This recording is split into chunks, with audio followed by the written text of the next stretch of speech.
Aldi has built its reputation on a bare-bones approach to grocery shopping that gives shoppers prices lower than what they might find at larger stores, as they've been able to sell almost all of their products at lower prices by using numerous strategies that keep prices low. Dining in a steakhouse may seem like one of the easiest things in the world. Yet, as is so often the case with deceptively simple things, your average steakhouse experience offers plenty of potential troubles that you need to recognize and navigate around. As a prospective steakhouse patron, you must be ready for the goodness that is heading your way, but also prepared to summon the willpower to avoid some of the more questionable items on the menu. See, just because you can order everything on the steakhouse menu doesn't necessarily mean that you should. For example, when 90% of the products in stock are Aldi's own private label, the prices are simply going to be a lot cheaper, via Business Insider. What about meat though? Is it any good? And really, how is it exactly that Aldi is able to still make a profit and sell those unbelievably cheap bits of beef, chicken, and fish? Aldi has a smaller selection and a smaller store staff. A big part of Aldi's secret to success is keeping things on the small side. This goes for both the staff they employ as well as the number of products that they keep in stock. In fact, some of the orders you can place aren't just detrimental to your overall meal satisfaction, they're outright embarrassing. If you're on the hunt for a rack of lamb or some unusual cut of Wagyu beef, you're probably not going to find it at Aldi. To minimize the possibility of unfortunate steakhouse experiences in the future, here's a list of steakhouse orders you can, and arguably should, avoid going forward. Today, we'll take a look at some embarrassing things you should never order at a steakhouse. Well-done steak. To be fair, this one is by no means exclusive to steakhouses. Fewer meat products in stock means fewer chances of food waste as well, and there will be lower overhead costs for stocking a smaller product inventory. Aldi is also known to keep costs low by keeping less staff on hand and having each person take on multiple roles. According to Indeed, it's not uncommon for an Aldi store to only have around 10 employees. Fewer people to pay means there are fewer business-related costs that get passed on to the customer. Aldi avoids big brands and tries to buy local according to taste of home. One reason that Aldi is able to sell its meat at lower prices is that it chooses to buy from regional farms. This, of course, means that the company doesn't have to pay the extra expenses that might come with choosing a meat supplier that's hundreds of miles away. Just like the snacks, coffee, and other food items in stock at Aldi, it all comes down to avoiding those big brand names. Whereas a grocery store like Publix is almost always going to have products like Boar's Head or Tyson chicken in stock, Aldi opts for lesser-known brands or its own house brands such as Appleton Farms, via I-8 Oklahoma. If you are hell-bent on having a certain brand, you may not find that, but what we're offering is the same quality or better, Aldi Director of Operations Tom Sindel said. There are all sorts of reasons why you should never make or order well-done steak. And we tested for that incredibly carefully. They don't use in-store butchers. If you shop at a large grocery store, there's a good chance that you'll find a butcher working in the meat department, or at least a deli counter with somebody ready to slice up some fresh cold cuts. That doesn't seem to be the case at Aldi. In fact, better to avoid even thinking about it, just in case. Here's why. The company's website makes no mention of in-store butchers, and you won't find any salaries for a deli counter associate or butcher at Aldi on Indeed. Eating your steak well done means that you're eating a dry, hard abomination that has been cooked well beyond what any quality piece of steak should ever endure. At this point of doneness, the juices are largely gone, the fibers are hard, and the eating experience is nothing short of disappointing because the flavor has quite literally been cooked away. While this means that getting a filet mignon trimmed to your exact specifications might not be possible, it does mean that your ground chuck is probably a little cheaper than what you might find at Walmart or Trader Joe's. Supermarket butchers start out at around $30,000 a year, and if Aldi doesn't have to pay for one in each store, they can pass those savings on to the customer, via Houston Chronicle. The customer might as well ask the chef to cook the steak rock hard and enjoy it with a hefty dollop of ketchup, as Donald Trump has been known to do.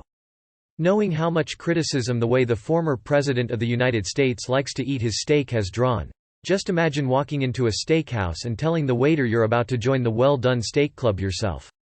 They're not going to outright roll their eyes at your order or anything, but there's a pretty good chance that more than one person involved in the process will quietly judge you.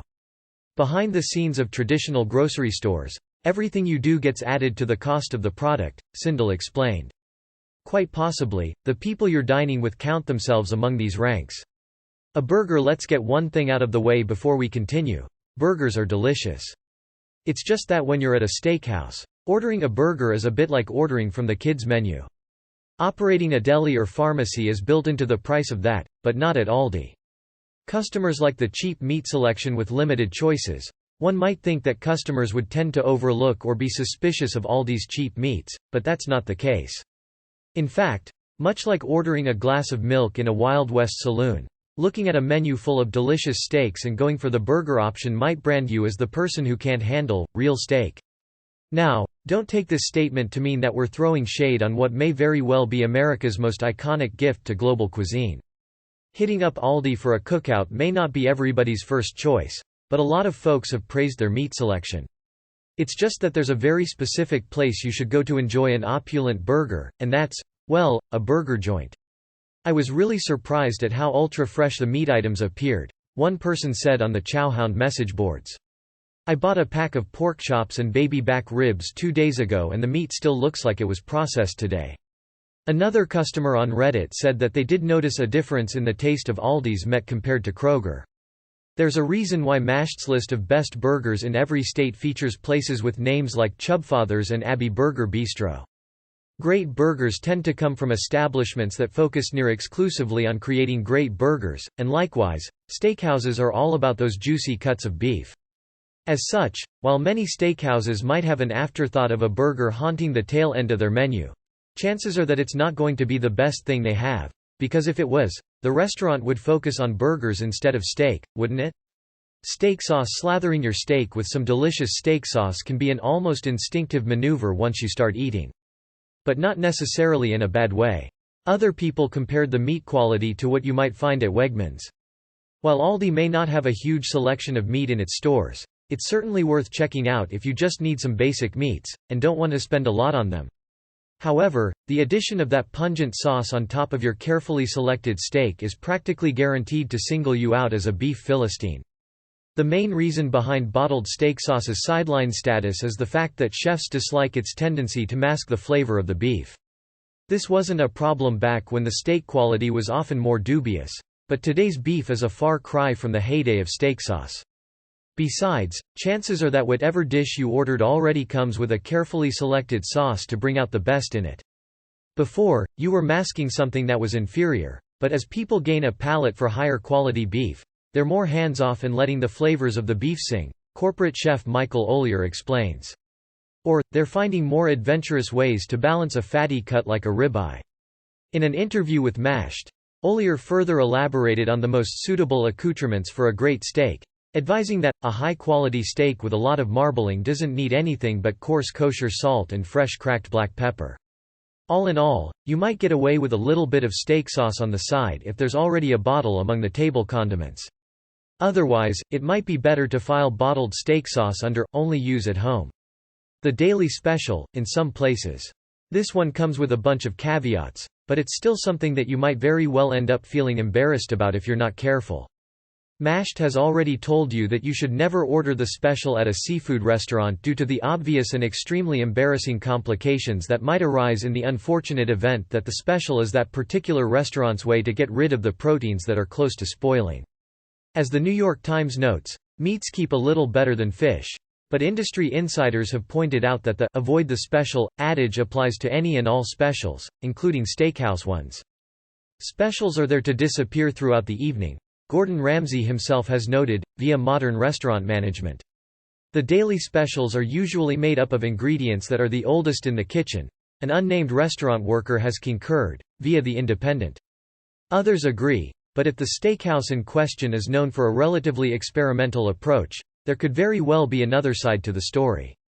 The daily special might be the restaurant's way to offer delicious seasonal ingredients and dishes along with the more established main menu, or even a trial run for a potential new dish, which means that the fortunate soul who samples it might get to taste an upcoming hit dish well ahead of the masses.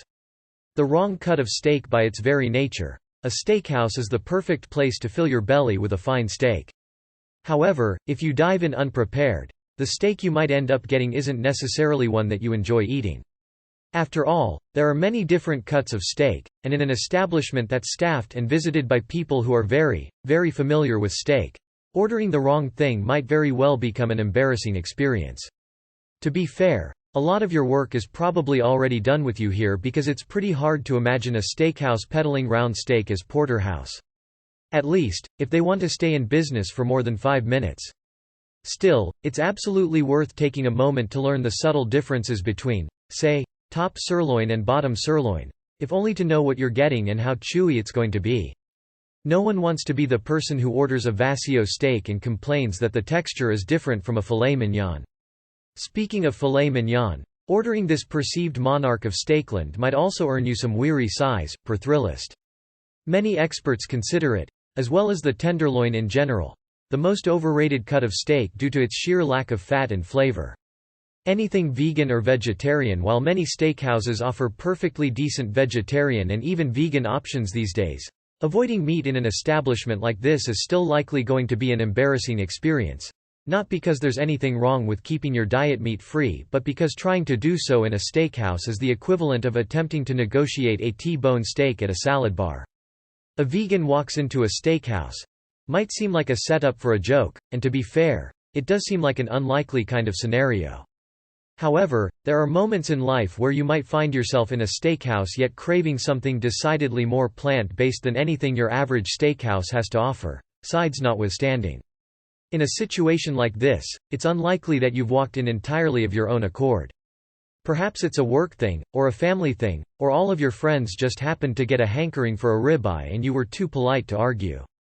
Regardless, figuring out what to order in one of the most notorious types of restaurant vegetarians should avoid is almost certainly going to be an arduous experience. And the best way to get through it is likely to avoid it altogether. Anything that's not on the menu, you probably know that there's a very specific subset of people who insist on ordering what they feel like eating, regardless of what type of restaurant they're in. As Felicity Cloak of The Guardian has noted, it's a move like that'll only make the customer seem self-important or an unnecessarily picky eater. In fact, one could argue that the best possible guide for going fully off menu with your order would simply be the word, "Don't," written in all caps. Granted, ordering off the menu isn't always done out of malice or entitlement. There might be legitimate dietary or health reasons for requesting a few changes to the dish, or the customer might be privy to a secret menu item they want to try. However, ignoring the menu and ordering whatever you feel like simply because you happen to want it is generally a bad call, and one that's likely to elicit plenty of mental groans and sideways glances from everyone present. As one unnamed restaurant worker pointed out, via The Independent, staying within the confines of the menu, and, preferably, the core content of said menu, is ultimately just common sense. If it's a steakhouse, I don't order the pasta, they said. If it's a burger joint, I'll probably order a burger, not a chicken wrap. Don't send the kitchen into a frenzy because they can't remember how to prepare your food. And order something they're good at making. Fish or chicken. Ordering either seafood or chicken at a steakhouse is unlikely to earn you as much unwanted attention as sticking to salad would, but those in the know may still sadly shake their head at your less than informed order. Chicken is arguably the worse offender of the two, seeing as many chefs think you should never order it while eating out. An often quoted reason is that many establishments tend to cook the chicken far too dry, but some chefs simply think it's boring compared to other, more interesting proteins, per salon. As chef Tadaki Isazaki has noted, there are also other matters of concern. The amount of chemicals in chicken just personally scares me, he said. If the menu doesn't list the provenance of a chicken, don't order it unless you want a plate full of hormones and antibiotics. As for fish, Josh Ozerski of Esquire notes that it's entirely possible to get a nice fish dish at a steakhouse. However, why would you want to? After all, it seems like a pretty big and needless risk to assume that steakhouse fish is good when you could just cut to the chase and go to a seafood restaurant instead. The wrong wine. Much like it's difficult to stop and ask for directions when you're lost, some customers may find it unsavory to let an expert take the reins of their wine pairing. Unfortunately, if you don't know what you're doing, this can easily lead to a red face to go with your red meat. It's easy to assume that the worst wine ordering faux pas is to select white wine with beef. However, this isn't always the case. According to Forbes, pairing white wine with steak, dry-aged in particular, has been in vogue in high-end steakhouses. Dry-aged beef has a lot of stuff going on with umami, and with a big red, the typical pairing, that might just get lost. Food writer Tony Naylor explains the trend. That's not to say all white wines are a great match with steak, though. For example, Riesling is simply too light to keep up with the flavor of beef. There are several different aspects to consider when finding the ideal wine to go with your steak, from the fattiness of the cut to the other components on your plate, per Forbes. As such, there's zero shame in asking for assistance and potentially plenty in neglecting to do so. Still, if you really feel like flying solo when it comes to ordering wine, a dry, high-tannin red like Cabernet Sauvignon is one of the better all-round performers with steak. Ketchup. Since President Donald Trump's tendency to eat his steak well done and with ketchup surfaced in 2017, per Eater. The tangy tomato sauce has enjoyed a particularly sketchy reputation as a condiment for beef, to the point that a recent Mashed poll discovered that 35% of people would never put it on steak. As such, you can probably imagine the looks your fellow diners would give you if you reached for a bottle at a steakhouse. To be entirely fair, not everyone is ready to join the anti-ketchup army, at least in certain situations. Alton Brown has said that he's fine with cold steak and ketchup for breakfast. In an interview with The Ringer's Kyle Brandy, via Twitter, Guy Fieri was also fairly cool with the prospect of wanting some ketchup on your steak, stating that it would be a far bigger sin to overcook the steak than to eat it with quality ketchup. But quite honestly, if it's your food, and it's your choice, and it's your palate, and that's what you like, do what you want, he said. This is a pretty good point of view, but since you're probably not going to earn too many gourmand points at the steakhouse if you drown your T-bone in ketchup and start quoting Fieri, we advise that you keep your possible steak and ketchup habits within the confines of your own backyard barbecue. Gold leaf steak. On occasion, you might be tempted to find ways to make your lovely steak even more luxurious. For some, this is where edible gold comes in.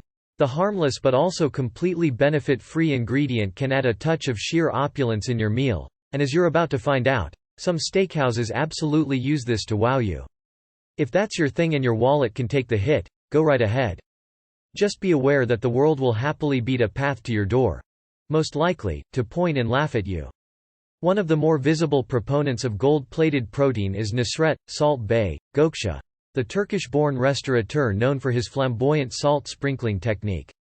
A peek at the chef's Instagram reveals that he's quite fond of giving his steaks an opulent gold foil veneer, which is certainly one way to achieve that ultimate, luxurious dinner vibe. Unfortunately for people who are willing to dish out up to $1,939 for one of his steaks, per The Guardian, this particular type of dish has received plenty of backlash. Notable British restaurant critic Jay Rayner conducted his review of Salt Bey's Nusret Steakhouse in London by eating an affordable doner kebab outside the restaurant and raining written bile on the concept of absurdly expensive gold steak. People from soccer stars, via The Independent, to notable politicians, per the BBC, have received criticism over this particular dish for various but invariably scathing reasons.